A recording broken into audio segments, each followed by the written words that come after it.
have spent my entire life either at the schoolhouse, on the way to the schoolhouse, or talking about what happens in the schoolhouse. Both my parents were educators. My maternal grandparents were educators. And for the past 40 years, I've done the same thing. And so needless to say, over those years, I've had a chance to look at education reform from a lot of perspectives. Some of those reforms have been good, some of them have been not so good. And we know why kids drop out. We know why kids don't learn. It's either poverty, low attendance, negative peer influences. We know why. But one of the things that we never discuss, or we rarely discuss, is the value and importance of human connection.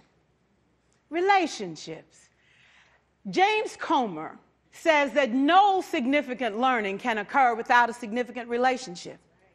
George Washington Carver says all learning is understanding relationships. Everyone in this room has been affected by a teacher or an adult. For years, I have watched people teach. I have looked at the best and I've looked at some of the worst. A colleague said to me one time, they don't pay me to like the kids. They pay me to teach a lesson. The kids should learn it.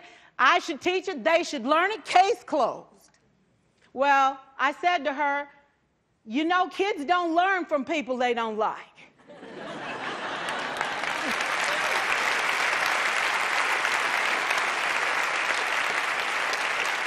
She said, that's just a bunch of hooey. And I said to her, well, your year is gonna be long and arduous, dear. Needless to say, it was. Some people think that you can either have it in you to build a relationship or you don't. I think Stephen Covey had the right idea. He said you ought to just throw in a few simple things, like seeking first to understand as opposed to being understood. Simple things like apologizing. You ever thought about that? Tell a kid you're sorry, they're in shock. I taught a lesson once on ratios. I'm not real good with math, but I was working on it. And I got back and looked at that teacher edition. I taught the whole lesson wrong. So I came back to class the next day and I said, look, guys, I need to apologize. I taught the whole lesson wrong. I'm so sorry. They said, that's okay, Miss Pierson. You were so excited. We just let you go.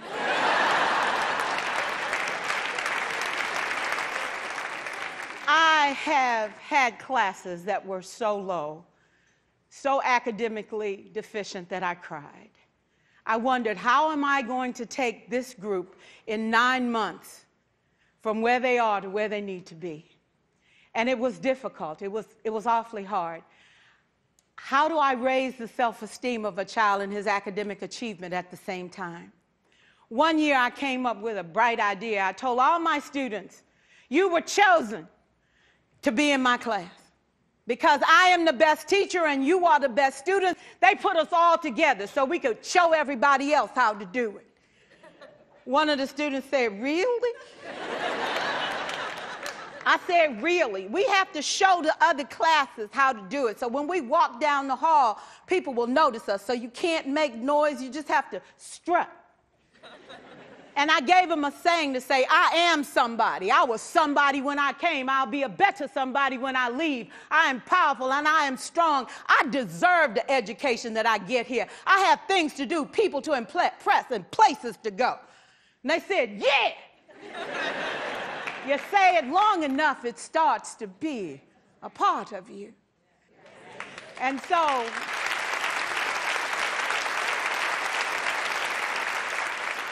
I gave a quiz, 20 questions. Student missed 18. I put a +2 on this paper and a big smiley face. He said, Miss Pierson, is this an F? I said, yes. He said, then why'd you put a smiley face? I said, because you on the roll. You got 2 right, you didn't miss them all. I said, and when we review this, won't you do better? He said, yes, ma'am, I can do better. You see, -18 sucks all the life out of you. +2 said, I ain't all bad.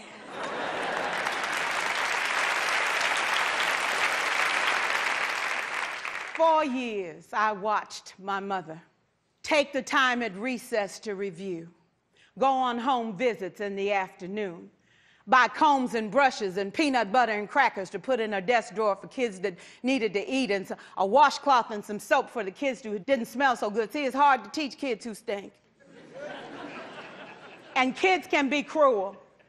And so she kept those things in her desk, and years later, after she retired, I watched some of those same kids come through and say to her, you know, Miss Walker, you made a difference in my life.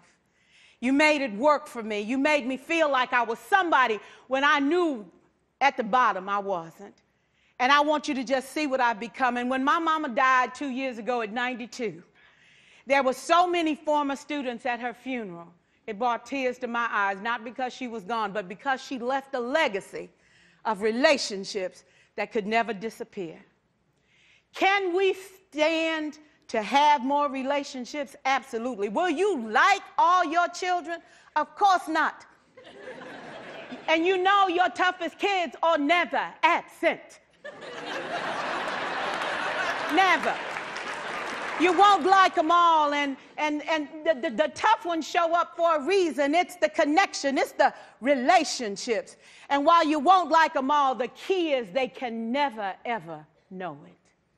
So teachers become great actors and great actresses, and we come to work when we don't feel like it, and we listen to policy that doesn't make sense, and we teach anyway. We teach anyway because that's what we do. Teaching and learning should bring joy. How powerful would our world be if we had kids who were not afraid to take risks, who were not afraid to think, and who had a champion? Every child deserves a champion, an adult who will never give up on them, who understands the power of connection and insists that they become the best that they can possibly be. Is this job tough? You betcha. Oh, God, you betcha. But it is not impossible. We can do this. We're educators. We're born to make a difference. Thank you so much.